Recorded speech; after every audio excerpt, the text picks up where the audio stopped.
Yeah, there's always been the vision of a road going through this location for many a years now.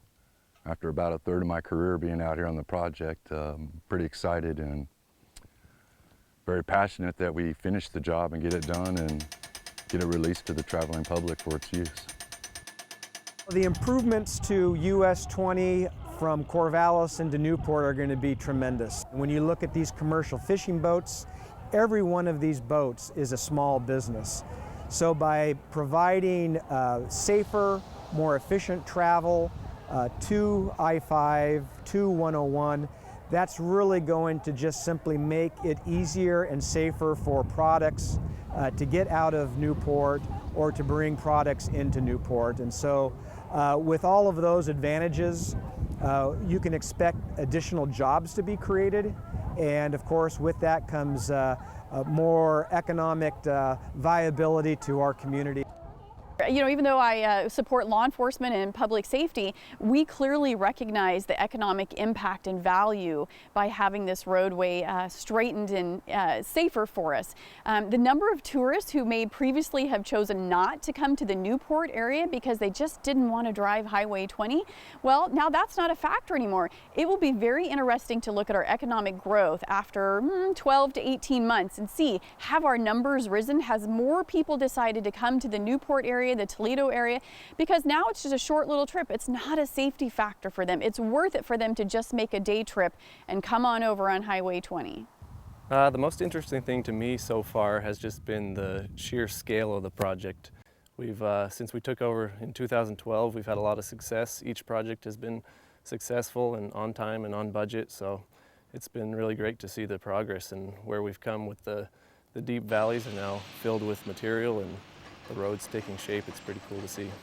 Actually, I'm a long-term Lincoln County resident. I've actually driven Highway 20 for over 26 years. I've driven it as a teenager, I've driven it as a young adult, and I've driven it as a mother.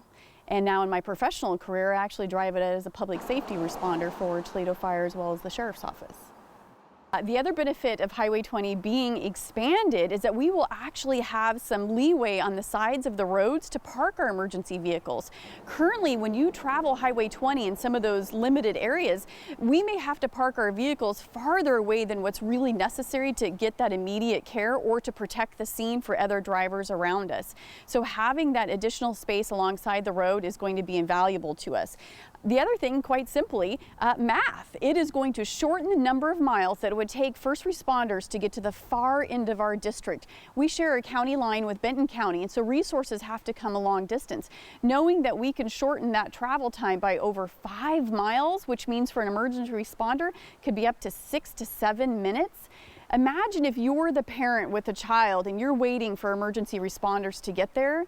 That 5 to 7 minutes could mean the difference of someone's life. Not everything has gone according to plan, which is usually the case in most construction projects, but especially with this one. When the designs come out, everything's not perfect, so we find small mistakes here and there, and we just have to work through them with the contractors, and all the contractors have been really great to work with, and we've found great solutions and kept the project on track. So behind us right here is a small buttress that we built to protect our investment with the anchors. We weren't able to get as many anchors as we would have liked down on this far west end, so we added a buttress here to protect the few anchors that we had on this end. And there's also, you can see a master control unit where a lot of the instrumentation from the anchors is fed through there, and then we're able to remotely read that information. And there's also a small horizontal drain pad. Out here right now we have over 100 miles of horizontal drains on the project, which have dropped the groundwater pretty significantly and helped arrest the landslides quite a bit. So we have 264 ground anchors that are holding the landslide in place. Right down here we kind of prefer to use buttresses, but in this area we're right up against a salmon-bearing creek, so we didn't have the real estate to install a buttress, so we had to install ground anchors. And to install these, we drill into the ground through the landslide mass into competent ground, and then we install a bundle of tendons, some cables, and we grout them into the competent rock and stress the tendons against these large bearing blocks. And after they're stressed, we lock them off, and it kind of holds the landslide in place. And there's several instruments on these anchors here. There's strain gauges and load cells that help us monitor if there's any increased pressure in the tendons or any tension in the cables, and that'll tell us if the landslide is moving or not. And if you look at a buttress and the landslide moving this direction, the buttress actually acts as a mass or a weight to hold and restrain the landslide in its place to keep it from moving. So this has actually been built on top of a creek area, and underneath the creek area we extended the drainage and the pipe that's associated underneath the fill here. So this is one of the locations where one of the smaller buttresses actually are on the project. As you can see, the truck is located on an access road to get down to this buttress location. If you look above in the horizon, you can see where the actual roadway will be going through the project, where the traveling public will be driving. So the buttress is in place here to subside any movement of the roadway coming in this general direction.